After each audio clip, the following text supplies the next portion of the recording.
Chapter 11.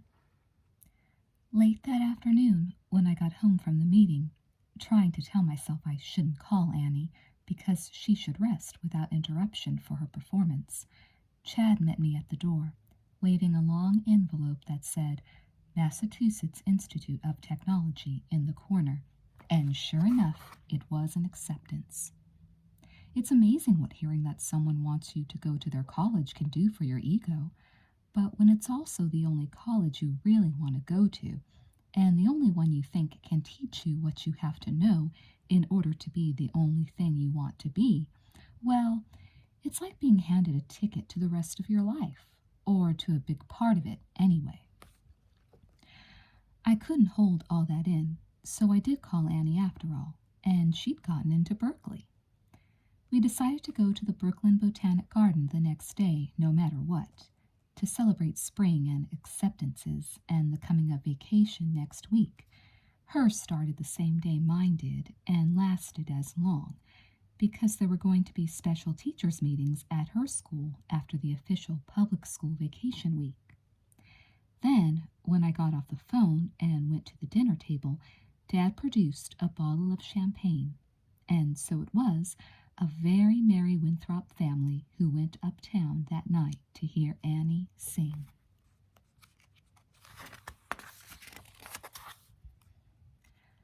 I don't think it was the champagne I drank that made Annie look so beautiful that night, because I noticed that most people in the audience had dreamy, faraway looks on their faces when she was singing.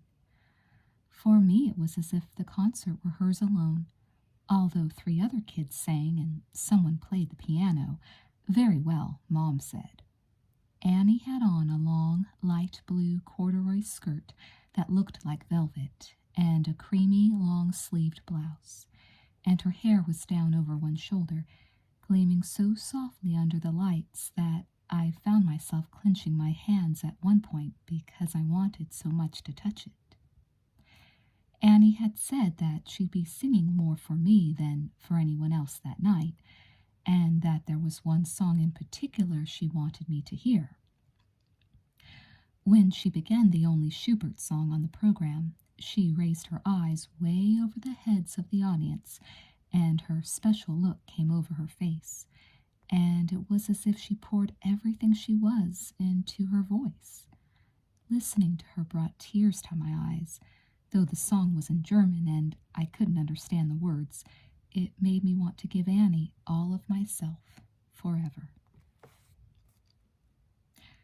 Of course that was the one that was for you, she said the next day in the Botanic Garden when I asked her about the Schubert. There were hills of daffodils behind us, and clouds of pink blossoms, and the smell of flowers everywhere. Annie sang the Schubert again, in English this time. Softly goes my song's entreaty through the night to thee. In the silent woods I wait thee. Come, my love, to me. It's called Stanchen, she said when she'd sung it all. Serenade. And then, I've missed you so much, Liza, having to spend all that time rehearsing. 2 elderly people came toward us, a woman carrying a canvas tote bag and a man carrying a small camera tripod.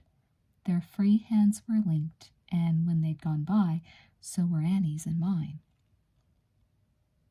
We walked a lot, hand in hand when there was no one around, and once or twice even when there was, because no one seemed to care, and the chance of our meeting anyone who would, family, people from our schools, seemed remote. Sometimes Annie told me the names of the flowers we passed, and sometimes I made purposely wrong guesses. Tulip, I said once for daffodil. Annie laughed her wonderful laugh, so I said oak when we passed a whole bank of little white flowers, and she laughed again, harder. We ended up in the Japanese garden, which is just about the prettiest part of the whole place, especially in spring when nearly every tree is blossoming. We sat under a tree on the other side of the lake from the entrance and talked, and caught and gave each other the blossoms that floated down and brushed against us. We talked a little about Sally, I remember, and how pious she'd gotten, And I told Annie about the special council meeting and how Miss Baxter and Mrs. Poindexter had sung the school song. And we talked about the recital and how it was the last one Annie would ever be in at her high school. That brought us to a subject we'd been avoiding: graduation and the summer. Annie was going to be a counselor at a music camp in California. I'd known that for a while, but I don't think it really hit either of us till that day that we'd be away from each other from June 24th, which was when Annie had to be at the camp, till maybe Christmas, assuming we both came home from college then.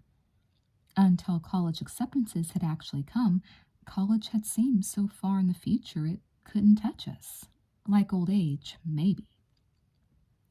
But now it was as if, faced with it, we wanted to go back and think it over again. We were being swept along on decisions we'd made before we'd even met each other, and suddenly we didn't feel as triumphant about getting in as we had yesterday when we'd first heard. We'd been sitting very close together, talking about that, and then we got very silent. After a few minutes, though, we turned toward each other, and I don't know how to explain this really, but as soon as our eyes met, I knew that I didn't want to be sitting outdoors in public with Annie, having to pretend we were just friends, and I could tell she didn't either.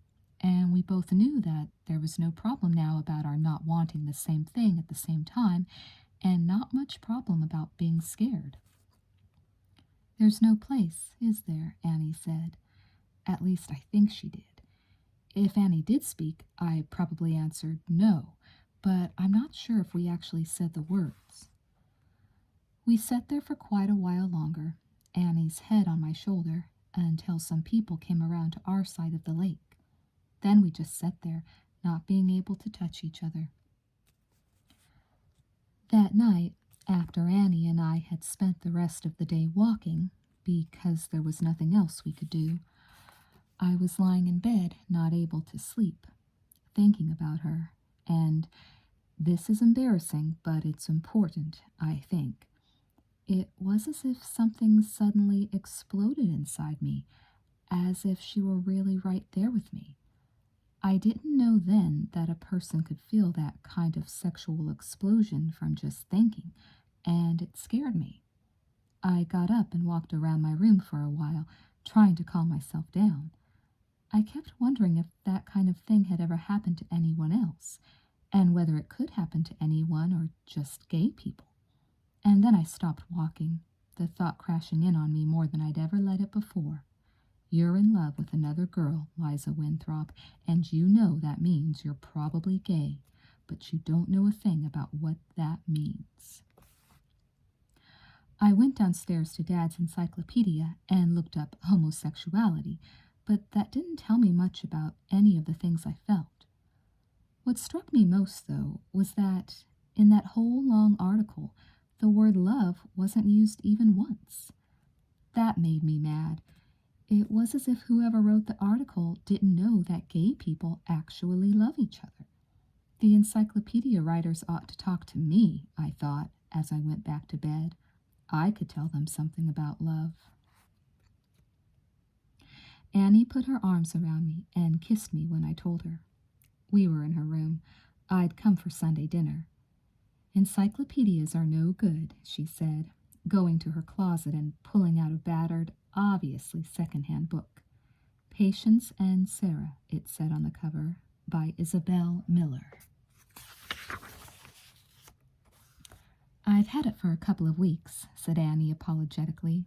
"I wanted to give it to you, but, well, I guess I wasn't sure how you'd take it." "How I'd take it?" I said, hurt. "How'd you think I'd take it? I'm not some kind of ogre, am I?" "It's just that you still didn't seem sure," said Annie quietly, turning away. "I was going to show it to you sometime, really." "Oh, Liza, don't be mad. Please. It's a lovely book. Just read it, okay?" I did read the book, and Annie reread it, and it helped us discuss the one part of ourselves we'd only talked around so far. We read other books, too, in the next week, trying to pretend we weren't there when we checked them out of the library, and we bought, terrified, a couple of gay magazines and newspapers. I felt as if I were meeting parts of myself in the gay people I read about. Gradually, I began to feel calmer inside, more complete and sure of myself, and I knew from the way Annie looked as we talked and from what she said that she did also. And when on the first day of spring vacation Annie came with me to feed Miss Stevenson's and Miss Woodmare's cats, we suddenly realized we did have a place to go after all. Chapter 12. It started slowly, so slowly I don't think either of us even realized what was happening at first. I remember Annie's face when we first went into the house. All the delight from her special laugh went into her eyes. I showed her all over the first 2 floors. It didn't occur to us to go upstairs. Somehow that seemed private. Annie loved everything. Of course, the plants and the gardens outside, and the cats most of all, but also the brickwork, the books, the records, the paintings. The cats took to her right away, rubbing against her and purring and letting her pick them up and pet them. She took over the feeding job without our even discussing it.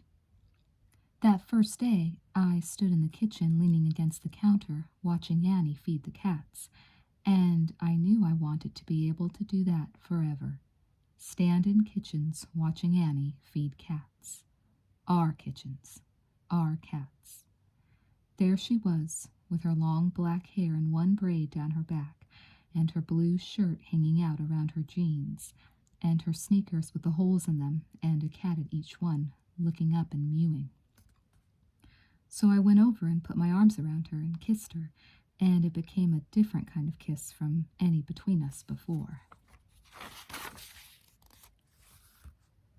I remember that she still had the cat food can in her hand and that she nearly dropped it. After a while, Annie whispered, "Liza, the cats," and we moved away from each other and she fed them. But when she finished, we just stood there looking at each other. My heart was pounding so loud, I was sure Annie could hear it. I think it was partly to muffle it that I put my arms around her again. We went up to the living room. I remember so much about that first time with Annie that I am numb with it and breathless. I can feel Annie's hands touching me again, gently, as if she were afraid I might break. I can feel her softness under my hands. I look down at my hands now and see them slightly curved, feel them become both strong and gentle as I felt them become for the first time then. I can close my eyes and feel every motion of Annie's body and my own. Clumsy and hesitant and shy, but that isn't the important part. The important part is the wonder of the closeness and the unbearable ultimate realization that we are 2 people, not one, and also the wonder of that even though we are 2 people, we can be almost like one and at the same time delight in each other's uniqueness. We can be almost like one. They were wonderful, those 2 weeks of spring vacation. It was as if we finally had not only a place, but a whole world all our own. We even bought instant coffee and food for breakfast and lunch, so we could stay at the house all day, every day, till we both had to go home for dinner. The weather was warm and hopeful, and every morning when I arrived, I would fling open the windows and let the sun and the soft spring air pour in. I'd put water on for coffee and then settle down to wait for Annie, sometimes with a newspaper, sometimes I'd just sit there.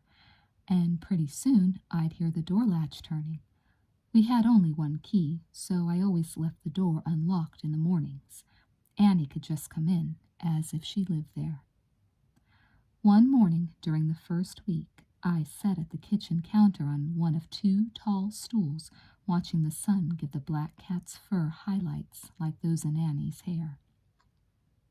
Then I heard Annie open the door and come down the stairs to me. I smiled because I could hear her singing. "Hi!"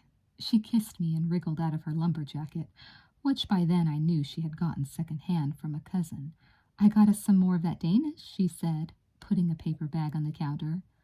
But you haven't the money. I got up and began breaking eggs into a bowl. It's all right, she said, giving me a quick hug and then spooning instant coffee into mugs. Coffee smells good, even raw. I laughed. Have some, I said, beating the eggs. Annie shook her head and opened the refrigerator. Juice first. I'm starved. I woke up at 5:30 and the sun was so pretty I couldn't go back to sleep. I wanted to come right down here. Maybe I should give you the keys, I said, thinking of how wonderful it would be to arrive in the morning and find Annie there waiting for me. Wouldn't be right, Annie said. She poured herself some juice. Juice makes me feel sick on an empty stomach, and Annie already knew that and never asked me any more if I wanted any. She drank the juice and then scooped up the black cat. Good morning, Puss. Where's your brother? Chasing his tail under Miss Woodmere's desk when last seen. Butter, please. Annie handed me the butter with a bow, saying like an operating room nurse, Butter. I caught her mid-bow and kissed her again, and we stood there forgetting breakfast in the early morning sun. We finally did eat, though, and wash the dishes. I remember that morning we were especially silly. It must have been the sun. We had the back door open, and it streamed in through the screen, making both cats restless. There was an old woman, Annie sang, drying a coffee mug, who swallowed a fly. Come on, Liza, you sing too. I can't, I said. I can't carry a tune. Everyone can carry a tune. I can't carry one right. I change key. Demonstrate. I shook my head. I've always been self-conscious about singing. But Annie went ahead with the song anyway, ignoring me, and by the time I was scrubbing the frying pan, I couldn't help but join in. She pretended not to notice. After we finished the dishes, we took the cats out and watched them chase bugs in the sun on the cobblestones. A heavy-set woman in a print house dress and a man's baggy sweater waddled over, peering at us suspiciously. Catherine and Isabel, she said with an accent. I thought they were on vacation. You friends of Benji's? He usually comes to feed the kitties. We explained, and she smiled and pulled up her garden chair and sat chatting with us for over an hour. We kept trying to signal each other to do something that would make her go away, but neither of us could think of anything, and she was too nice to be rude to. Finally, though, Annie said, Well, I'm going in. I've got to do some homework. And the woman nodded and said, Good girl, never neglect your studies. I should get to the GD vacuuming myself. If I'd have studied more when I was your age, maybe I'd have gotten myself a good job instead of just a husband and 5 kids and a stack of dirty dishes. She didn't sound as if she really minded, Annie said, when we were back inside, up in the living room. Annie with her history reading list and me with my half-finished solar house floor plan. We worked, mostly in silence, till lunch, and that day, because it was so warm, we risked meeting the woman again and took our tuna fish sandwiches out into the backyard. She wasn't there, so Annie went back for the bottle of wine we'd splurged on. I'd love to work in that garden, Annie said, when we'd finished our sandwiches and were lazily sipping the end of the 1 glass of wine each we'd allowed ourselves. No one else was outside, still. I bet they wouldn't mind. But Annie shook her head. I'd mind if I were them, she said. A garden special, more than a house, to a gardener. She got up and knelt on the cobblestones, examining the few plants that were beginning to come up around the fading crocuses. The sun was shining on her hair, making little blue gold strands among the black. I'm so lucky, I said. She turned and smiled at me.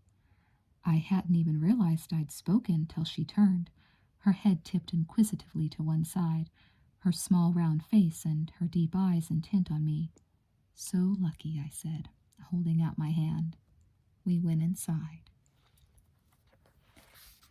It was new every time we touched each other, looked at each other, held each other close on the uncomfortable living room sofa. We were still very shy and clumsy and a little scared, but it was as if we had found a whole new country in each other and ourselves and were exploring it slowly together. Often we had to stop and just hold each other, Too much beauty can be hard to bear. And sometimes, especially after a while, when the shyness was less but we still didn't know each other or ourselves or what we were doing very well, once in a while we'd laugh. The best thing about that vacation was that we somehow felt we had forever and no one could disturb us. Of course, that was an illusion, but we were so happy we didn't let that thought touch us. I'm afraid I didn't think much about the rally or the fundraising campaign. I had gone to both the meetings the committee of 3 had before vacation and had reluctantly agreed to write a speech and rehearse it at our last meeting, the one during vacation, and give it at the rally. Nothing I said convinced Sally and Walt that I'd be terrible at it. Walt had gotten a newspaper reporter his older brother knew to say he'd cover the rally, which didn't make me any more relaxed about my speech. "Can't you see it?" Sally had said at our last meeting. I suppose to entice me with dreams of glory. Student Council President tells what Foster means to her, encourages new students to apply. With one of those smaller headlines underneath, said Walt, saying, "Save our school, cry students." Hey, that'd really get 'em, I bet. I wonder if we could get some kids to chant that. Spontaneously, of course. Don't count your speeches before they're written, I said, trying feebly to be funny, or your chants either. It's not that I meant to avoid the speech. Once it became clear I'd have to make it, I did try to work on it. In fact, Annie and I must have spent nearly all afternoon that first Friday trying to work out what I could say that wouldn't sound phony. And by the time she got through going over it with me, I actually found there were quite a few reasons why I thought Foster was a good school. But then came the second week, and Annie and I became more comfortable with each other, and the speech and the third meeting slowly slipped far from my mind.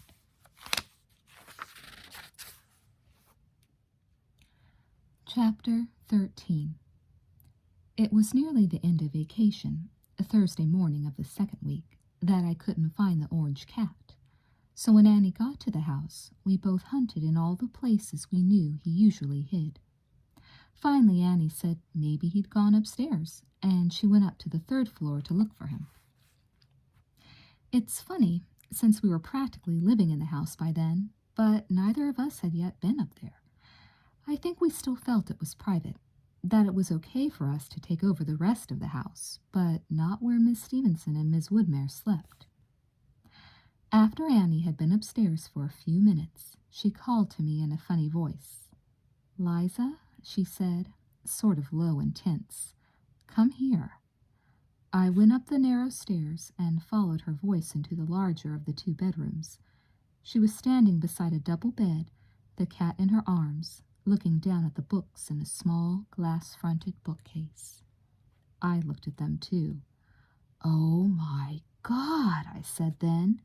"They're gay. Miss Stevenson and Miss Woodmere, they're like us."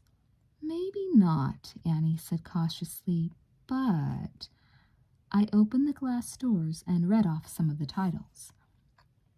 Female Homosexuality by Frank S. Caprio. Sappho Was a Right-On Woman by Abbott and Love. Patience and Sarah, Our Old Friend by Isabel Miller. The Well of Loneliness by Radcliffe Hall. The cat jumped out of Annie's arms and scurried back downstairs to his brother. "It's funny," Annie said.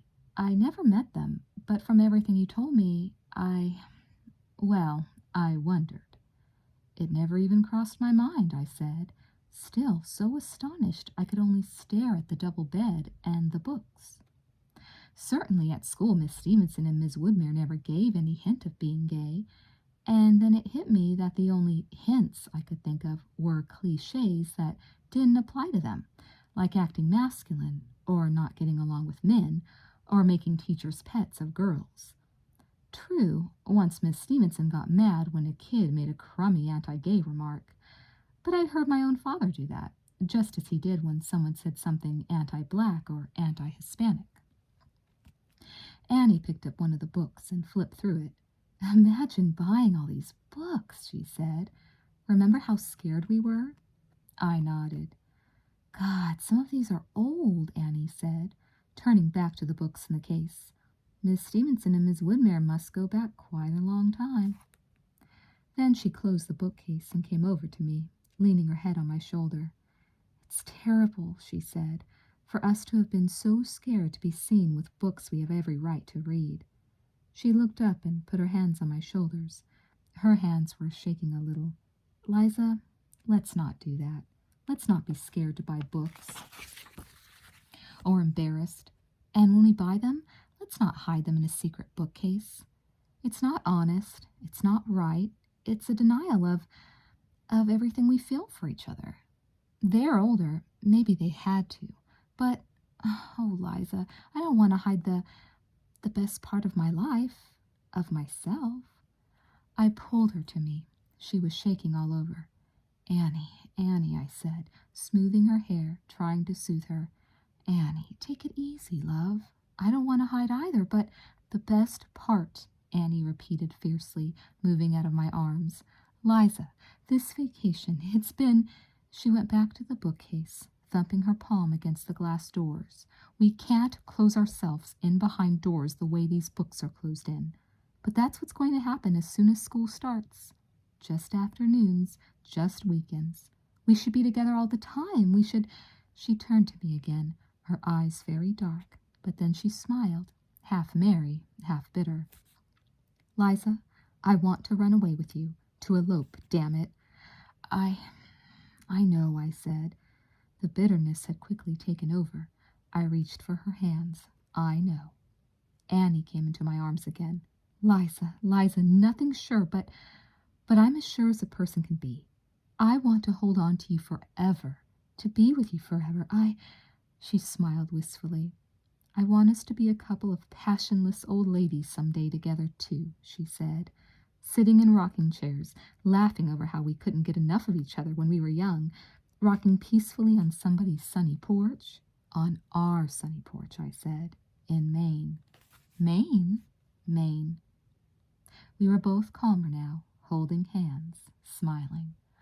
"Okay," Annie said, "and we'll rock and rock and rock, and remember when we were kids, and were taking care of somebody else's house, and they turned out to be gay, and how tense we were because we knew we'd have to spend the next 4 years away from each other at different colleges, not to mention that very summer because I had to go to stupid camp." We pulled ourselves out of that room. We really did. We went into the other bedroom because we had to do something and because we were curious, and it was just as we expected. The other bedroom didn't count. All the clothes were in the 2 closets in the big bedroom and in the 2 bureaus there, and in the bureau in the other room there were only what looked like extras, heavy sweaters and ski socks and things like that. The bed in that room was a single one, and the sheets on it looked as if they'd been there for years. It was just for show. "We won't do that," Annie said firmly, when we were back downstairs in the kitchen, heating some mushroom soup. We won't. If people are shocked, let them be." "Parents," I said, stirring the soup. "My brother." "Well, they'll just have to know, won't they?" "You going to go right home and tell Nana you're gay? That we're lovers?" I asked as gently as I could. "Oh, Liza." "Well?"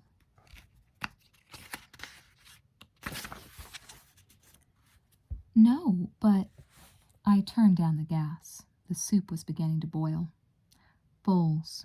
Annie reached into the cupboard. "Bowls. And if you're not going to run home and tell them now, you probably won't later. They won't mind so much when I'm older, when we're older." I poured the soup into the bowls and opened a box of crackers I had bought the day before. "It won't make any difference. It'll be just as hard then." "Damn it!" Annie shouted suddenly. "Speak for yourself, can't you?" My soup bowl wavered in my hand. I nearly dropped it, and I wanted to carry it to the sink and dump the soup down the drain. Instead, I poured it back into the pot, reached for my jacket, and said as calmly as I could, "I'm going out. Lock up if you leave before I get back, okay?" "Liza, I'm sorry," Annie said, not moving. "I'm sorry. It's the bed. Knowing it's there when the sofa's so awful, and knowing it's going to be so long till we can be together again. Really together, I mean. Please don't go. Have your soup. Here." She took my bowl to the stove and poured my soup back in it. Here, please. You're probably right about my parents. And you're right, I said, following her into the dining room, about the bed. We ate lunch mostly in silence, and afterwards we went up to the living room and listened to music. But Annie sat in an easy chair all afternoon, and I sat on the sofa, and we didn't mention the bed again or go near each other. The next day, Friday, the day before Ms. Woodmere and Miss Stevenson were due home, we cleaned the house and made sure everything was the way we'd found it, and then we went for a long, sad walk. My parents and Chad were going out for dinner that night, and for the first time in my life, I was really tempted to lie to them and say I was spending the night at Annie's, and ask Annie to tell her parents she was spending the night at our apartment so we could both spend it in Cobble Hill. But I didn't even mention it to Annie, although I think I lived every possible minute of it in my imagination, until the next morning when it was too late to arrange for it to happen. "Oh, Liza," Annie said when I told her, "I wish you'd said. I thought the same thing." "We'd have done it, wouldn't we?" I said miserably, knowing it would have been wrong of us, but knowing it would have been wonderful, too, to have a whole night with Annie, in a real bedroom, to fall asleep beside her, to wake up with her. "Yes," she said, then, but it wouldn't have been right. We shouldn't have been doing any of this. In someone else's house, I mean. I filled the cat's water dish. We were feeding the cats for the next to last time, and they were wrapping themselves around Annie's legs, expectantly. I know, but we did, and I'm not going to regret it. We've put everything back. They don't have to know anything. But I was wrong about that. It rained on Saturday, hard. We'd planned to go for another walk after feeding the cats, or to the movies, or a museum, or something. Without talking about it, we had decided to avoid staying in the house any more. But the rain was incredible, more like a fall rain than a spring one, biting and heavy.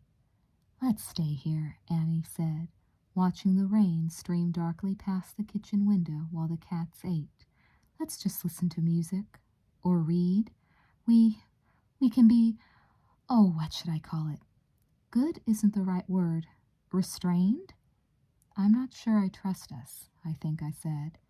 "It's not wrong, Liza," Annie said firmly. "It's just that it's someone else's house." "Yeah, I know." "My Nana should see you now," she said. "You're the gloomy one." She tugged on my arm. "I know. I saw Les Morts d'Arthur in the dining room. Come on, I'll read you a nightly tale." I wonder why it was that so often when Annie and I were tense about the most adult things, wanting desperately to make love, especially in that bedroom as if it were ours, we turned silly, like children. We could have gone out for a walk, rain or no. We could have sat quietly and listened to music, each in our own part of the room, like the day before. We could even have finished leftover homework. But no. Annie read me a chapter out of the big black and gold King Arthur, dramatically, with gestures, and I read her one. And then we started acting the tales out instead of reading them. We used saucepans for helmets and umbrellas with erasers taped to the ends for lances, and gloves for gauntlets, and we raced around the house all morning, jousting and rescuing maidens and fighting dragons like a couple of 8-year-olds. Then the era changed. We abandoned our saucepan helmets, and Annie tied her lumber jacket over her shoulders like a Three Musketeers type cape. With the umbrellas for foils, we swashbuckled all over the house, up and downstairs, and ended up on the top floor without really letting ourselves be aware of where we were. I cried, "Yield!" and pretended to pop Annie a good one with my umbrella, and she fell down on the big bed, laughing and gasping for breath. "I yield," she cried, pulling me down beside her. "I yield, monsieur. I cry you mercy." "Mercy be damned," I said, laughing so hard I was able to go on ignoring where we were. We tussled for a minute, both of us still laughing, but then Annie's hair fell softly around her face, and I couldn't help touching it, and we both very quickly became ourselves again. I did think about where we were then, but only fleetingly. I told myself again that no one would ever have to know. "You've got long hair, even for a musketeer," I think I said. Annie put her hand behind my head and kissed me, and then we just lay there for a few minutes.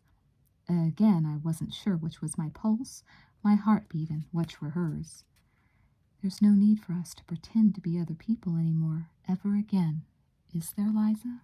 Annie said softly. My eyes stung suddenly, and Annie touched the bottom lids with her finger, asking, "Why tears?" I kissed her finger. "Because I'm happy," I said. "Because you're saying that right now makes me happier than almost anything else could. No, there's no need to pretend." "As long as we remember that," Annie said, "I think we'll be okay." "So do I said. It got dark outside early that afternoon because of the rain, and it was already like twilight in the house. One of us got up and pulled the shade down most of the way and turned on a light in the hall. It made a wonderful faraway glow and touched Annie's smooth, soft skin with gold. After the first few minutes, I think most of the rest of our shyness with each other vanished. And then, after a very long time, I heard a knock, and downstairs the handle of the front door rattled insistently. Dear Annie, it's late as I write this. Outside it's beginning to snow. I can see big flakes tumbling lazily down outside my window. The girl across the hall says December is early for snow in Cambridge, at least snow that amounts to anything. January and February are the big snow months, she says. "Know the truth," Ms. Woodmere used to quote. Remember we used to say it to each other? And the truth will make you free. Annie, it's so hard to remember the end of our time in Miss Stevenson's and Miss Woodmere's house. It's hard even to think of it. I read somewhere the other day that love is good as long as it's honest and unselfish and hurts no one. That people's biological sex doesn't matter when it comes to love. That there have always been gay people, that there are even some gay animals and many bisexual ones, that other societies have accepted and do accept gays. So maybe our society is backward.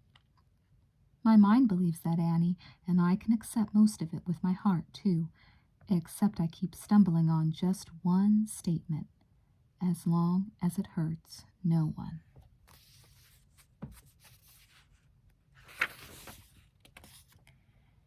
Annie, I think that's what made me stop writing to you last June.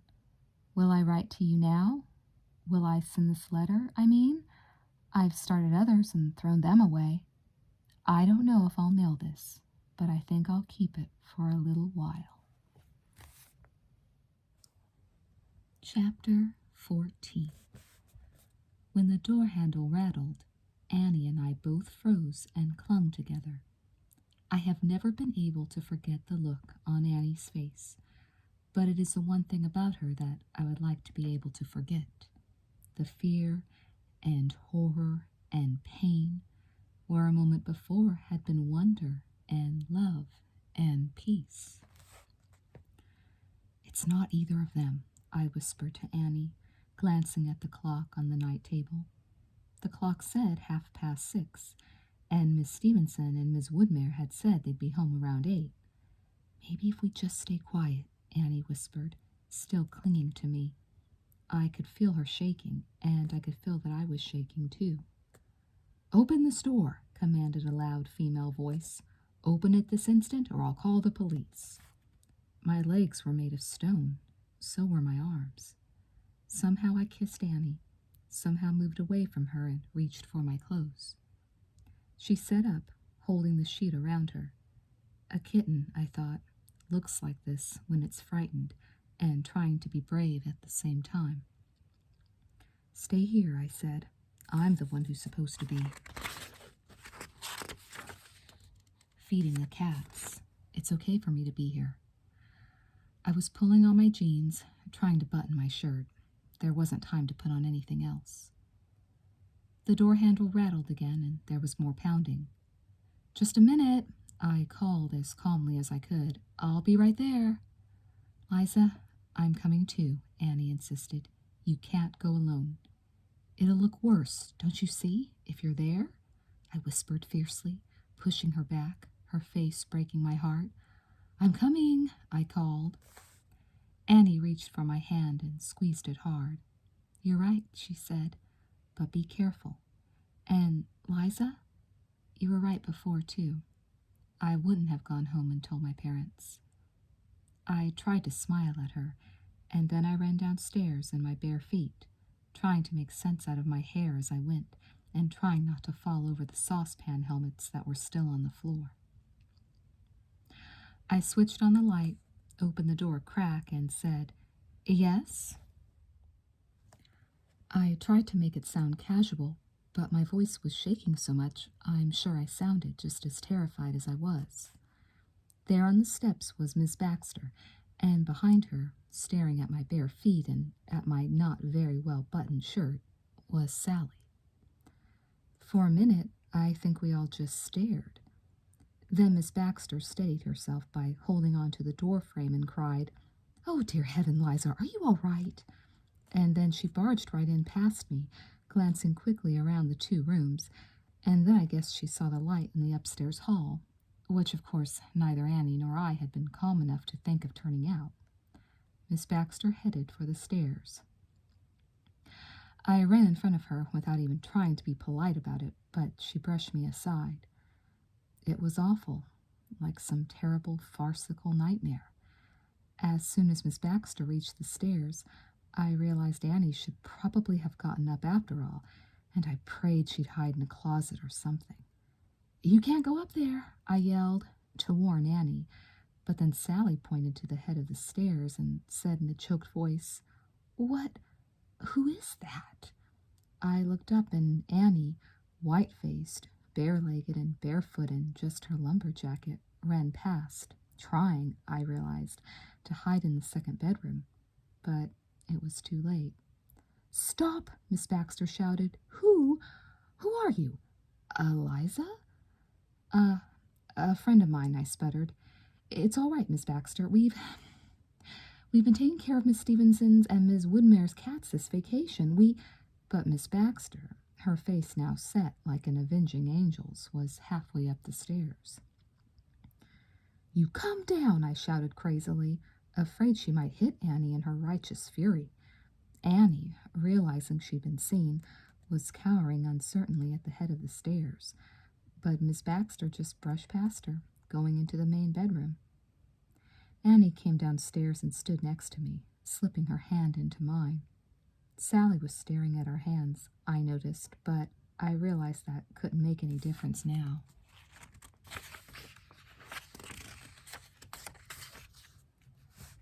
We all 3 stood there, listening to Miss Baxter stomping around, snooping. Dear Lord, we heard her moan as she went from one bedroom into the other. I looked helplessly at Annie. Sally was still staring at us. I went over to your house, she said to me finally, like someone in a dream. I thought you might be sick or something, since you didn't come to the meeting this morning. Oh, God, I said. I had completely forgotten about the 3rd committee meeting, the one at which I was supposed to rehearse my speech. Chad said you were here, Sally was saying, but I knocked and rang and yelled. We didn't hear you, Annie said unnecessarily. And when no one came, even though it looked as if there was a light on somewhere upstairs and maybe down here too, I got scared it was robbers or that something had happened to you. And I didn't know what to do till I remembered Miss Baxter lived across the way, so I looked her up on the big directory at the gate, and she was home, and she said we better check before we called the police. So we both banged on the door and Liza, she said, looking at Annie, you weren't you? Oh, for Christ's sake, Sally, is what I think I said. Then Miss Baxter came downstairs, and Sally made everything a whole lot worse by bursting into tears and moaning. Oh, Liza, you were my friend, and you... I was afraid for a moment I would find young men up there, Miss Baxter whispered, actually trembling as she put a maternal arm around Sally. But what I did find, oh dear heaven, is far, far worse. Though I should have known, she moaned, dabbing at her forehead with her handkerchief. I should have realized right away. She shook her head sharply, as if ridding it of something unpleasant, and then spoke more firmly. I almost wish I had found young men, she said. Sodom and Gomorrah are all around us, Sally. She looked with growing disgust at me. We must face the truth. There is ugliness and sin and self-indulgence in this house, as I have long feared. And to think, she said, regarding me as if I were a toad, that the president of student council is I was so upset, so hopeless at that point, that I just looked right at her, ignoring Sally, and said, a lesbian? So that I stopped myself just in time. So what? It was at that moment that I heard Miss Stevenson and Miss Woodmere come up the steps, thumping their suitcases down outside the door and wondering loudly, but without any alarm yet, why there were lights on. Then they realized the door was unlatched, and while we all stood there frozen, Miss Woodmere said, I think we should get the police, Isabel. And Miss Stevenson said, nonsense. Liza probably left it open by mistake. Maybe she's still here. After all, we're early. Then she called, Liza? And Miss Baxter said, oh, you won't want the police, Miss Stevenson. It's Miranda Baxter. And the two of them came in. Miss Stevenson nearly dropped her suitcase, and Miss Woodmere, suddenly very pale, did drop hers.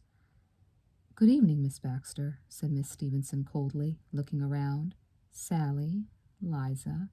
She looked inquiringly at Anne. Miss Baxter sniffed and shepherded Sally toward the door. Isabel Stevenson and Catherine Woodmere, she said, sounded as if she were trying to be a judge pronouncing sentence, or as if she were trying to be Mrs. Poindexter, wail herself now. I have long feared that the relationship between you two is immoral and unnatural. I will not embarrass us all with specifics, but we are neighbors, and it has been clear to me for some time that you are not as distant toward each other at home as you are at school. But naturally I hoped I was wrong. Oh, I hoped so very much, and I tried not to notice what was before me. And I told myself that as long as what you were didn't affect the students, I could be charitable and hold my peace, that I would not cast the first stone. Here, as I remember, Miss Stevenson glanced wryly at Miss Woodmere and said, Good for you, Miranda. How very thoughtful. But now, I come in here and find these two young women practically, in flagrant delicto, having been given leave to feed your cats and obviously given your choice of reading matter, I will not call it literature, having also been given leave to use your home as a trysting place, a place in which to... Miss Baxter took out her handkerchief and dabbed at her forehead. I could see that she was sweating and that maybe she even knew she was saying terrible things, but that she felt she had to say them anyway. Place in which to indulge in unnatural lusts. That, said Miss Stevenson, eyes snapping, will do, I think, Miranda. Easy, Isa, I think Miss Woodmere said, putting a hand on Miss Stevenson's arm. Look, I said, in a voice that immediately sounded much too loud. I offered to feed their cats. They didn't even ask me to. They don't even know. I realized just in time that it might be a good idea not to use Annie's name. My friend here. I didn't even know.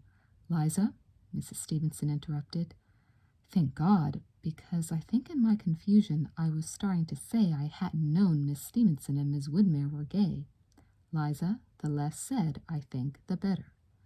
She didn't say it in a particularly friendly way, and I felt worse than I had when it was just Miss Baxter and Sally who'd walked in on us.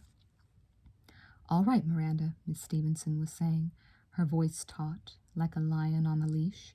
Would you mind telling us very quickly before you leave just what you were doing here in the first place? So Miss Baxter explained about Sally, who was still staring at me and Annie as if we had at least 5 heads apiece, like end-of-the-world monsters. And this poor child, Miss Baxter whined, nearly choking Sally in her protective hug, this good, repentant child who has given so much of her time and of herself to fosters, 'cause these last months, this child, who may at times in the past have been misguided and unwise, but who is, thank the good dear Lord, normal, with a normal young girl's love for her young man, this child had to be dragged into this ugliness, this nest of, but I protested angrily, but it's not ugly. There's nothing. Miss Baxter cut me off with her look. Oh, my dear, she said to Sally, you can see now why Liza was unable to be a good enough friend to report you for that unfortunate mistake of yours last fall. Immorality in one way, I fear, leads to immorality in others. It's a lesson we all can learn. Oh, for God's sake, snapped Miss Stevenson, her temper lost at last. Miranda, I am not going to stand here and let you. Miss Woodmere quickly opened the front door. I think it's time for you to go, Miranda, she said quietly. You too, Sally. Oh, absolutely, Sally goes, said Miss Baxter, hurting her in front of her. And if you have a shred of decency left in you, you'll send those two home too, Liza and her friend. She smiled thinly. They are minors, I believe. I wanted to hit her for the way she said friend. Why don't you go look it up, Miranda, Miss Stevenson said through her teeth. They are also, said Miss Woodmere, people who at the very least have a right to tell their side of the story to someone who will try to listen. I glanced at Annie, who was in the corner by the stairs, hugging her lumberjacket around her. It was wool, and I remember thinking irrelevantly that it must be scratchy against her skin. But Annie didn't look as if she noticed. She also didn't look as if she felt any more deserving of a friendly listener than I did. The saucepan helmets, I kept thinking, and the bed. How are we going to tell them about the bed? I trust you realize, said Miss Baxter, as Miss Woodmere held the door open for her and Sally, that it is my duty to report this entire incident to Mrs. Poindexter. Indeed we do, said Miss Stevenson coldly. Then they were gone, and the door was shut, and Miss Woodmere, who had been so collected, swayed a little and leaned against it. Miss Stevenson put a hand on her shoulder and said, Steady, Ka, we've lived through worse. Then she turned to me. I wanted to touch her, to at least reach out to her, even for one absurd moment to throw myself at her feet and moan, Forgive us, forgive me. I wanted her to blow up, to yell unreasonably the way she had once in the studio when someone hid an unpopular kid's drawing, and then someone else spilled black paint on it by accident. But she didn't do that. She just looked grimly from me to Annie and back again and said, Let's start with an introduction, Liza, shall we? Isabel, said Miss Woodmere, please, let's not. Catherine, said Mrs. Stevenson, what we have here, along with a great many other things, is a rather serious betrayal of trust. It doesn't matter how compelling the reason, she said, looking hard at me. And I think you know now that Miss Woodmere and I can guess exactly how compelling it was. That's still no excuse for the way you and your friend have used this house. No excuse. No, Miss Stevenson, I said miserably. I know it's not. I'm very sorry. And I am too, Annie said, stepping away from the stair corner. We both are. It was terrible of us. Wrong. It's awful, especially since you're like us, I mean. She was floundering. I was desperate to help her, but I couldn't think. You are not, said Miss Stevenson, picking up a saucepan, a bit like us. Even in our worst times, I don't think we would ever have betrayed anyone's trust. Not like this. Not in a way that would give a person like Miranda Baxter license to. I saw when she turned away that her fists were clenched, and then, horrified, I realized she was struggling against tears. Miss Woodmere touched her arm. Come on, Isabel, she said, with amazing lightness. At 17? She turned to us. Why don't you go back up and get dressed? I gather you were upstairs? I nodded painfully, and Miss Stevenson turned the rest of the way away. But Miss Woodmere went on, as gently as before. Isabel and I will go down to the kitchen and make some cocoa. Give us, yourselves too, about 15 minutes. Then maybe we can all talk about this like rational human beings. For a second, I thought Annie was going to throw her arms around Miss Woodmere, but instead she just took her hand and squeezed it hard. Miss Woodmere pushed Annie and me toward the stairs. 15 minutes, she said.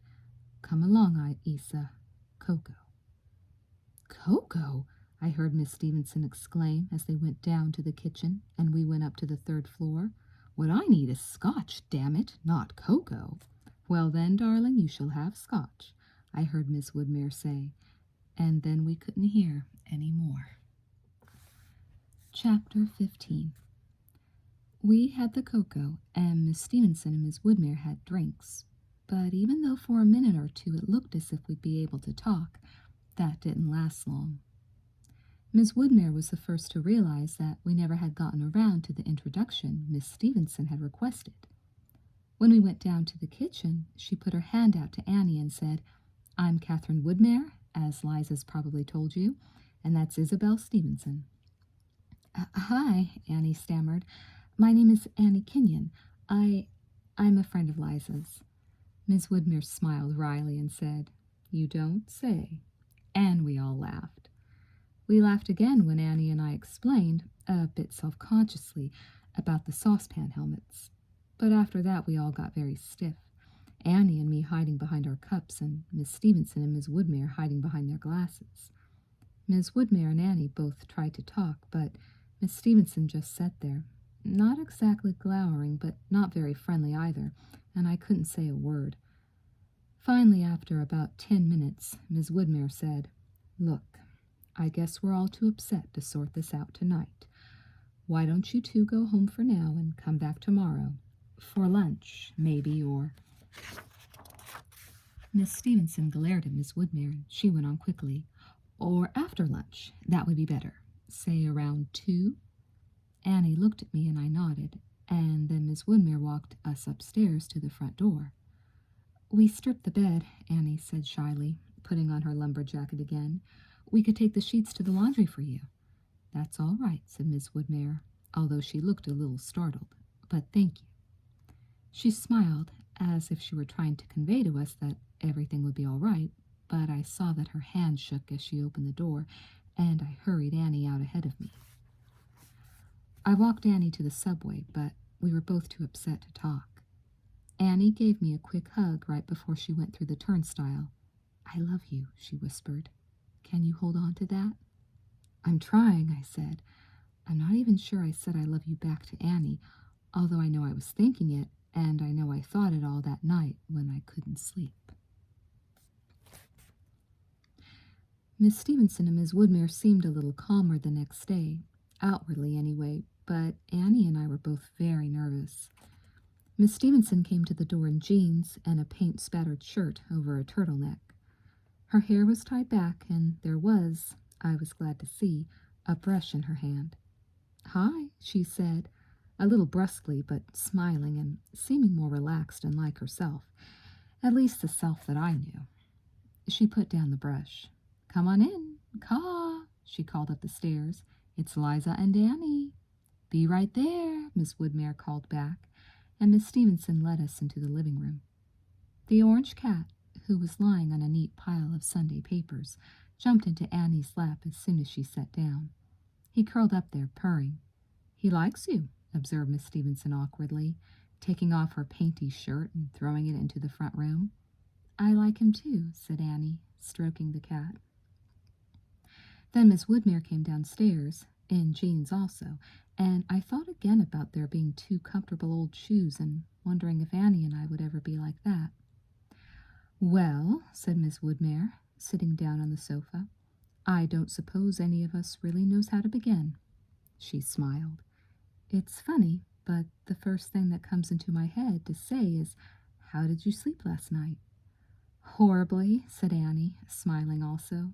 You too, Liza, right? I nodded. Well, said Miss Woodmere again, at least we're all starting out equally exhausted. How about some coffee or tea or something to sustain us? Annie and I both said yes, and then, while Miss Woodmere went down to the kitchen, Miss Stevenson sat there with us for a few painfully silent seconds, and then she went downstairs too. Oh, God, Annie said when she'd gone, this is going to be awful. The black cat came into the room, tail waving gently, and tried to nudge his brother off Annie's lap. I found a catnip mouse under the coffee table and was just getting it for him when Miss Stevenson and Miss Woodmere came back upstairs with tea things on a tray and a big plate of cookies that none of us ate. "What," asked Miss Stevenson abruptly when we'd each taken a cup of tea, "have you said to your parents?"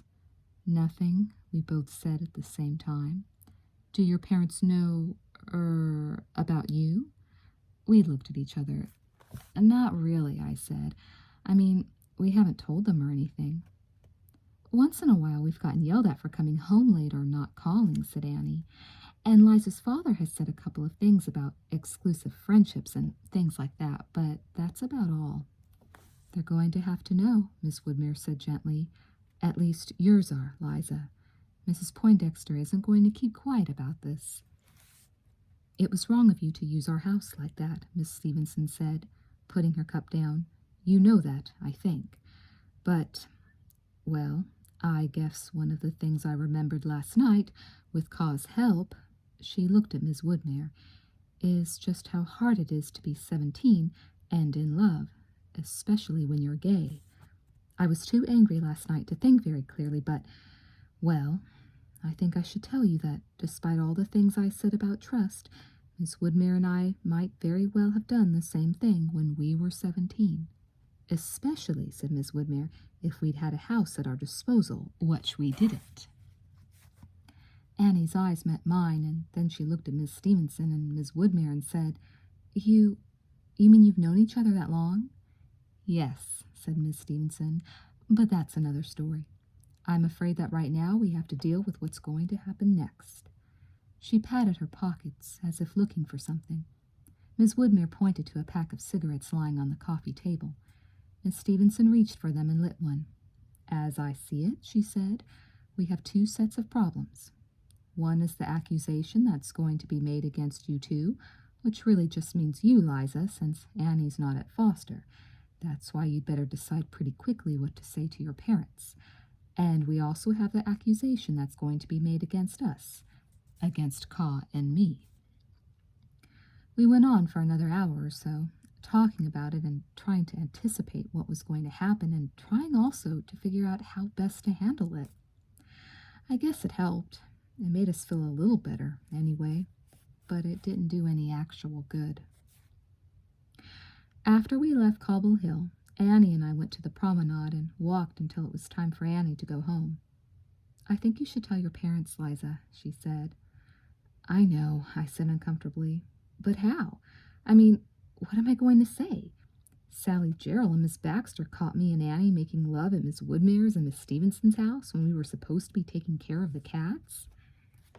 "If you jam your hands any deeper into your pockets," said Annie quietly, stepping in front of me and pulling them out, "you won't have any pockets." "Look," she said, facing me, "I don't have any right to say anything, because there's no real reason so far for me to tell my parents, and I don't think I'm going to, in spite of what I said before. But why not?" I interrupted. "Just why not?" "Because I think it would hurt them," Annie said. "I've thought about it now, and I think it would hurt them." "It'll hurt them to know you love me?" I said bitterly, turning my own pain onto her. "No," Annie said. "It might hurt them to know I'm gay. They like you, Liza. You know that. Nana loves you, and they understand about loving friends, but they wouldn't understand about being gay. It's just not part of their world." "So you're going to spend your whole life hiding after all, right? Even after saying all that back at the house when we found the books?" I knew I was being rotten, but I couldn't stop myself. "I don't know about my whole life," said Annie angrily. "I just know about right now. Right now I'm not going to tell them. I don't see why you can't understand that, because you don't seem to be going to tell your parents either." "But you want me to," I said, trying to keep from shouting. There were other people on the promenade as usual. An old man glanced at us curiously as he shuffled by, and then I said, the words surprising me and then almost as quickly not surprising me, "Look, maybe I don't want to tell them till I'm really sure that I'm gay, I mean." For a moment, Annie stared at me. "Maybe that's my reason, too," she said. "Maybe I'm not sure either." We stood there, not moving. "Liza," said Annie, "the only reason I said I thought you should tell your parents is because all hell's going to break loose at Foster, and someone's going to tell them anyway, so it might as well be you. But it's really none of my business. Especially," she added, "since all of a sudden neither of us is sure." She turned and walked away, fast toward Clark Street, as if she were heading for the subway. All I could think of then was that Annie was walking away from me, angry, and that I couldn't bear that. It hit me that I could probably bear anything in the world except her leaving, and I ran after her and put my hand on her shoulder to stop her. "I'm sorry," I said. "Annie, please, please, I'm sorry. You're my lover, for God's sakes. Of course it's your business. Everything about me is your business. Annie, I love you. It's crazy, but that's the one thing I am sure of. Maybe the other, being gay, having that label just takes getting used to, but Annie, I do love you." Annie gave me a kind of watery smile, and we hugged each other right there on the promenade. "I'm not used to having a lover yet," I whispered into her hair. "I'm not used to someone else being part of me like this." "I know," said Annie. "Neither am I." She smiled and pushed me away a little, touching my nose with the end of her finger. "That's the second time in about 2 seconds you've called me your lover, and the third time in 2 days. I like it." "Me too," I said. "That must prove something," Annie said. And then we walked some more, wanting to hold hands but not daring to, in spite of the fact that we just hugged each other in full view of what seemed like half of Brooklyn. We never did decide about my parents, and I realized when I got home that I couldn't tell them with Chad around anyway, or didn't want to, and he was around all evening. By the time we were all going to bed, and I could have told them, I'd convinced myself that I might as well wait till the next day to see what Mrs. Poindexter was actually going to do. I didn't have very long to wait. As soon as I walked in the front door, Miss Baxter beckoned to me from her desk in the office. I tried to face her as if I had nothing to be ashamed of or embarrassed about, but I needn't have bothered, for she didn't even look at me. "Mrs. Poindexter wants to see you," she said grimly into the papers on her desk. "Thank you," I said. She didn't say, "You're welcome." I certainly wasn't surprised that Mrs. Poindexter wanted to see me, although I hadn't expected she'd get around to it quite so quickly. I had also expected anger from her, not what I found when I walked into her ugly brown office. She was wearing black again, but this time without the lace, and she was slumped down in her chair. She usually carried herself so rigidly, sitting or standing, that Chad and I often joked about how she must have swallowed a yardstick as soon as she'd grown 3 feet tall. But that day, her shoulders were hunched and her head was buried in her hands, and she didn't look up when I came in. I stood there for a minute, not knowing what to do. The only thing that moved in the whole room was the minute hand of the clock on the wall, and that moved so slowly it might just as well have been still. Finally, I said, "Mrs. Poindexter, you wanted to see me?" Her shoulders gave a little quiver, as if she were sighing from someplace deep inside herself, and at last she looked up. I was so shocked I sat down without waiting for her to invite me to. Her eyes were red around the edges, as if she'd been crying or not sleeping, and every wrinkle in her wrinkled face was deeper than before, as if someone had gone over each one with a pencil.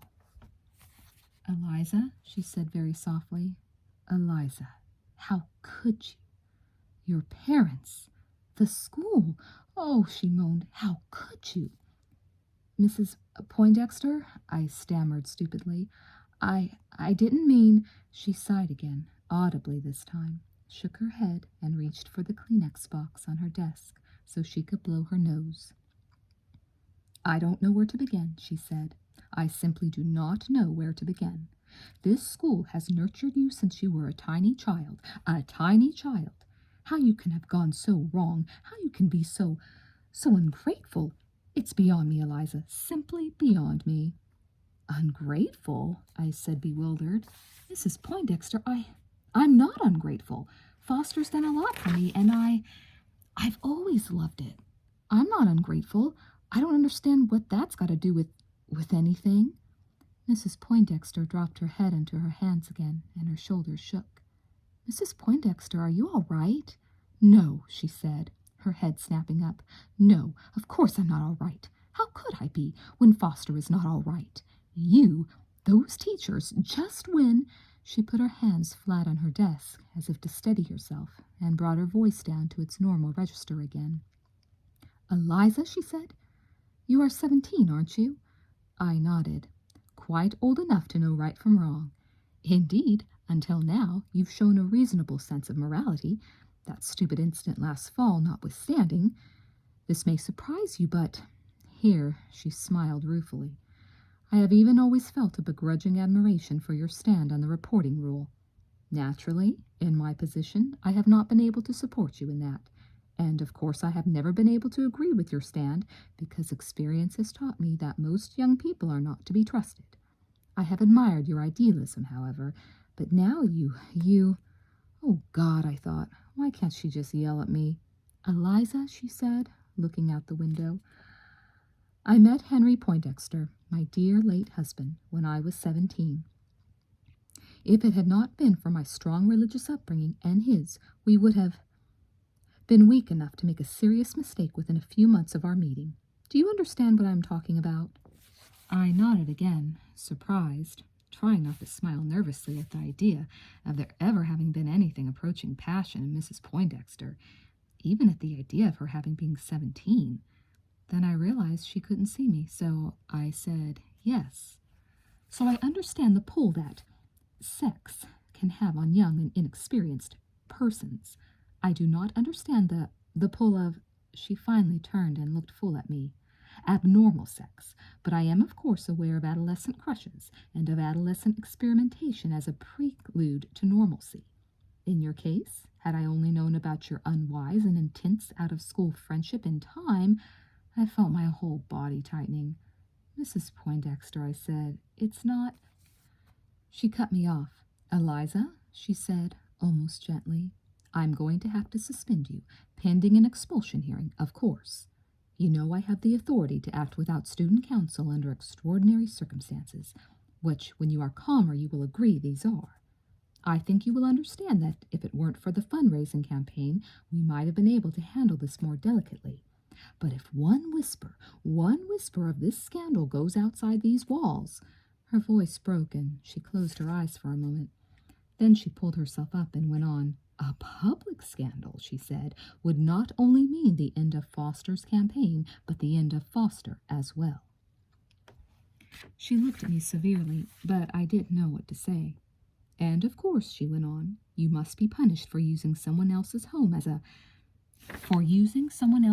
that way, no matter how much encouragement you may have received from the owners. But, I said, horrified, but Miss Stevenson and Miss Widmer didn't... She ignored me.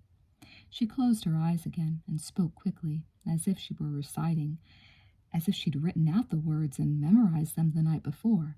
You understand, she said mechanically, without even anger showing any more, that it is impossible for you to continue as president of student council, and that it would be unwise and unhealthy for both you and the other students for you to come back to school until this matter has been resolved. Sally and Walt have requested that you be removed from all participation in the student fund drive. Words stuck in my throat. Anger, tears. She held up her hand. Her eyes were open now. Therefore, I am asking you to go immediately to your locker and pack up your books and other belongings. You will give the text of your speech to Sally, who will revise it if necessary, and deliver it Friday at the rally, what she will under no circumstances attend. There will be a trustees' hearing about your expulsion and about what notations will appear on your record. For, in fairness to the students and teachers at MIT, your proclivities, if firmly established, which I cannot believe they are in one so young, should be known. In fairness to yourself, too, I dare say, to ensure that you will be encouraged to get professional help. You will be notified of the trustees' hearing. You may attend and speak on your own behalf, and because this is so serious a matter, you may bring an attorney as well as, of course, your parents. The Board of Trustees will, at that time, make a decision specifically about notifying MIT. Eliza, she said, This is very much for your own good as well as for Foster's. I do not expect you to see that now, or to see that it is difficult for me to act so firmly. But I have no choice, and some day you may even thank me. I sincerely hope so, not because I want thanks, but because I want to think that you will be healed, regain your moral sense, whatever is necessary to set you right again." She reached for her telephone. Oh, God, I thought, panicking. I should have told Mom and Dad last night. I am now calling your parents, though it pains me to do so. I know it is my duty, and I pray that they can help you, and that you will see it is my intention to be absolutely fair. She began dialing and said, "You may go," again not looking at me. Mrs. Baxter glanced up as I came out of Mrs. Poindexter's office and passed by the central office. When she looked down again, I noticed through my numbness that her lips were moving, as if in prayer. "Annie, what does being fair mean? I think they were trying to help me at school. I think even Mrs. Poindexter thought she was helping me, especially by talking about immorality. But what really is immorality? And what does helping someone really mean? Helping them to be like everyone else, or helping them to be themselves? And doesn't immorality mostly have to do with hurting people? If Sally had pierced people's ears against their will, that would have been immoral, it seems to me, but doing it the way she did was just plain foolish. Using Miss Stevenson and Miss Woodmere's house without permission, that hurt them and was immoral as well as sneaky, but... Liza stood. She crumpled what she'd written so far to Annie, but then smoothed it out again and hid it under the blotter on her desk. But, she thought, looking out again at the wet snow, what we used the house for, was that immoral too? I've been saying yes, so far, because of the hurt it caused.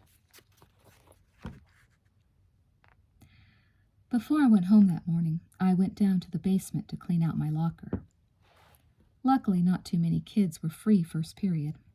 Still, there were a couple hanging around down there, including Walt. I tried to avoid him, but he gave me a kind of obscene grin, as if, even though he didn't want me in the campaign, he now counted me as one of the guys. I could almost imagine him asking me how Annie was in bed. Then, when I thought a couple of other kids were looking at me funny too, I told myself I was just being paranoid, that Walt had probably grinned out of embarrassment only. But then when I got to my locker and opened it, a note fell out that had obviously been slipped in through the crack. "Liza Leslie," it said. I didn't get home till halfway through the morning because I'd been walking on the promenade to put off facing Mom. As soon as I got in the door, I could see she had been crying. But she was really great to me, there's no question. She tried quickly to put her face back together again, and she put her arms around me right at the door, without saying anything, and held me for a long time. Then she pulled me inside, set us both down on the sofa, and said, "Honey, honey, it'll be okay. Someday it'll be okay, believe me." I put my head down in her lap, and for a while she just smoothed my hair. But then she put her hand under my chin and gently lifted me up. "Liza," she said, "I know what it's like to have no close friends, and then suddenly to have one. It happened to me, too, when I was a little younger than you." Her name was June, and she was so beautiful I had to remind myself not to stare at her sometimes. We loved each other very much, the way you and Annie do. Maybe not quite so intensely or quite so exclusively, but very much. There was one night, Mom looked away, blushing a little, then said shyly, "There was one night when June and I slept in the same bed. At her house it was, and we kissed each other. And then for a while we pretended one of us was a boy, until it got so silly and we got so giggly we stopped.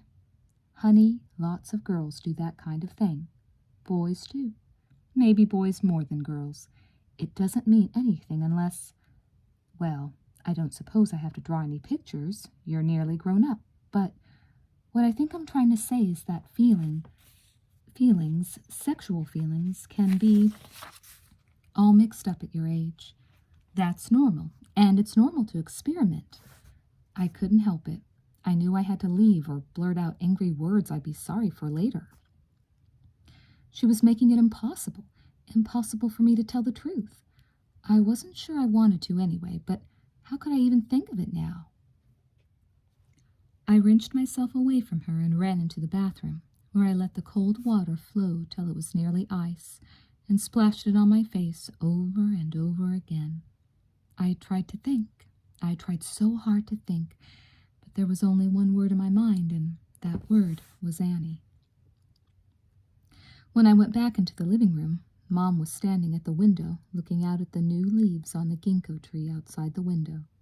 "Look," she said, pointing to a small gray bird darting among the branches. "I think she's building a nest." She turned to face me and put her hands on my shoulders. "Liza," she said, looking into my eyes, "I want you to tell me the truth, not because I want to pry, but because I have to know. This could get very unpleasant. You know that. We can't fight it with lies, honey. Now, have you and Annie done any more than the usual? Experimenting is, I know, a bad word, but I think you know what I mean. Has there been any more than that between you? More than what I told you was between me and June?" Her eyes were somber. There was fear in them. Such fear and such pain and such love as well that I'm not proud of it. I make no excuses. I lied to her. "No, Mom," I said, trying to look back at her calmly. "No, there hasn't." The relief on Mom's face was almost physical. I hadn't been aware that she looked older when I'd first come in, but now she looked herself again. She even seemed a little cheerful, at least in comparison with before, and she patted my shoulder, saying, "Well then, now let's try to talk about what really did happen and about why Miss Baxter and Sally misinterpreted whatever it was that they saw." It was a good thing in a way that Dad came in soon after that, because I couldn't concentrate on Mom's questions. All I could do was say over and over in my mind, "You lied to her.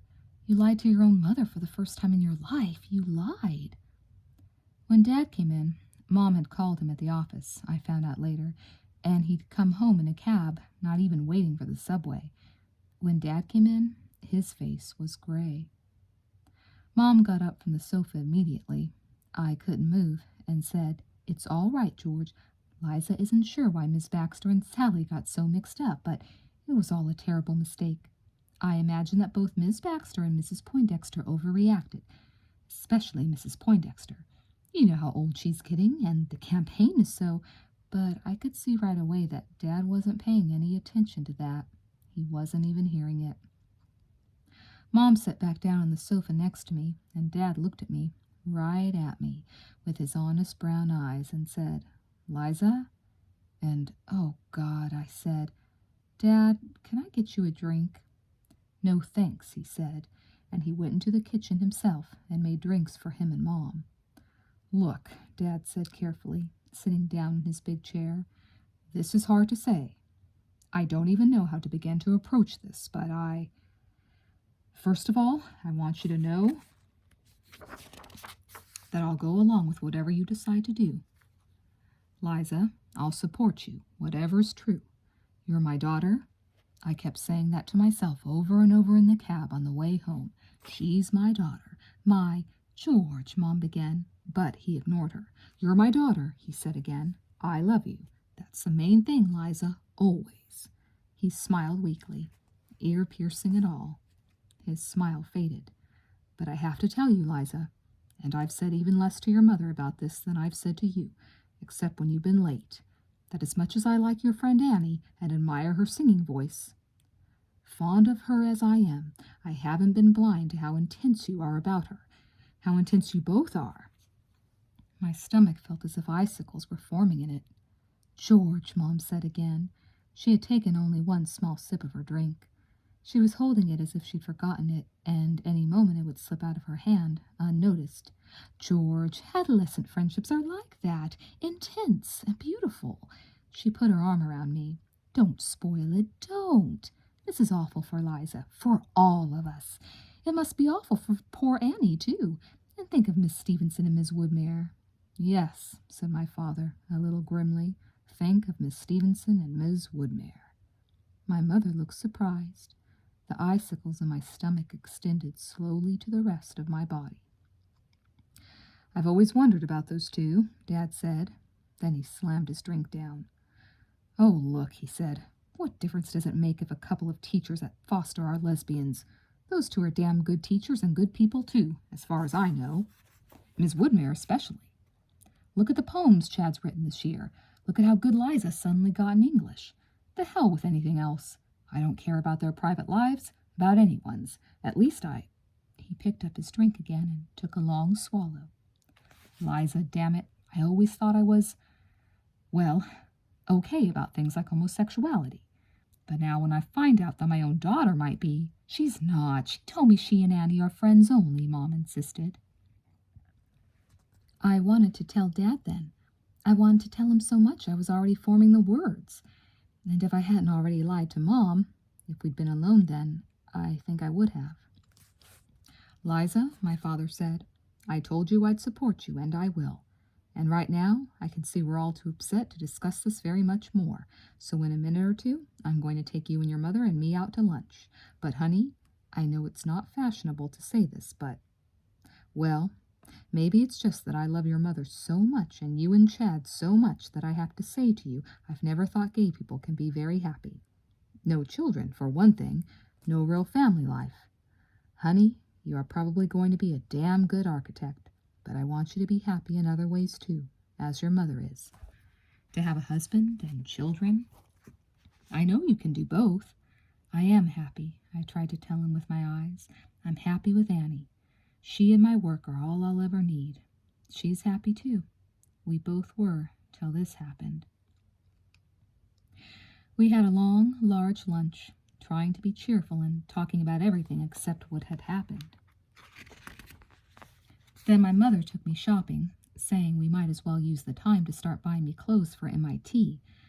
But really I think she took me so Dad would be the only one there when Chad came home from school. On the way back to the apartment, Mom and I stopped at the fish store and she bought swordfish, which I love, and she cooked all my favorite things that night, as if it were my birthday. But it was a tense meal anyhow, with Chad speaking only when somebody else talked to him. He wouldn't meet my eyes, even when he and I were talking, which wasn't often. After dinner, I called Sally. I didn't know quite what I was going to say. Something like, "I'm sorry it got to you the way it did," but she hung up on me.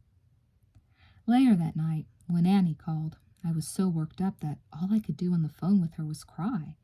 So she called back later and talked to Mom, who said yes, I'd be okay, and we'd all get through this and things like that. I imagine it wasn't very reassuring. The next morning when I woke up, the sun was shining in underneath my window shade, and for a second, just for a second, everything was all right. I'd been dreaming, a wonderful dream about living with Annie, and when I woke up, I think I really expected to see her beside me. But of course, she wasn't there. And then everything came crashing in again. Sally's shocked face, Chad's, Mom's, Dad's, and it was as if the air were heavy, pressing down on me and making it hard to breathe. I tried to imagine what it would be like if people always reacted to Annie and me that way, being hurt by us or pitying us, worrying about us or feeling threatened, even laughing at us. It didn't make any sense, and it was unfair, but it was also awful. I could hear Mom moving around the apartment, and I didn't want to see her, so I just lay in bed for a while, watching the sun flicker under the shade and trying not to think any more. But then I remembered I still had to give Sally my speech, so I got up and dressed, wanting to get it over with as soon as I could. Before I even got to Sally, I decided to wait for her outside school. I passed 2 juniors in front of the main building, and one of them was saying something like, "I'd rather have Miss Woodmere any day than a dried-up old substitute." The other one said, "Yeah, but that one they got to teach art? She's not so bad. I mean, at least she's young." I didn't hear much more. Either I turned it off or they stopped talking. Of course, I told myself, since I'm suspended, Miss Woodmere and Miss Stevenson will have been suspended too. If I'm having a hearing, so will they, probably. Then there was Sally. It's funny. I remember it in outline form, sort of, with Sally and me like shadow figures facing each other on the steps. I said hi, or something equally noncommittal, but Sally just stared at me, so I said stiffly, "Here's the speech. I'm sorry I forgot it yesterday. I'll help you rewrite it if you want." It was as if she hadn't heard me. She was still staring at me, shaking her head and ignoring the speech, which I was still holding out to her. "How could you?" she said very softly. "How could you? With a girl? I just can't believe.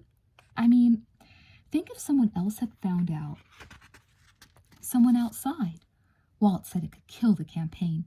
People should control themselves if they feel that way. It's so disgusting." I'd been wanting again to tell her that I was sorry she'd been so upset, but now I was too angry. "It doesn't have anything to do with you, Sally," I heard myself saying. "You don't have to be disgusted." But she was still shaking her head. "Oh, yes, it does have to do with me," she said. "Everything a person does has an effect on others. Everything. Look at the ear piercing." I tried to tell her that the two things were different, that piercing ears wasn't the same as loving someone, and that she was making all the wrong connections. But as I pushed my speech into her hands, she said, "Loving? Lusting, you mean. Read your Bible, Liza. Miss Baxter showed me it's even mentioned there. Read Leviticus. Read Romans 1:26. I don't know what I said then. Maybe I didn't say anything. I'm not sure I was able to think anymore. I do remember, though, that I went home and read Leviticus and Romans and cried again.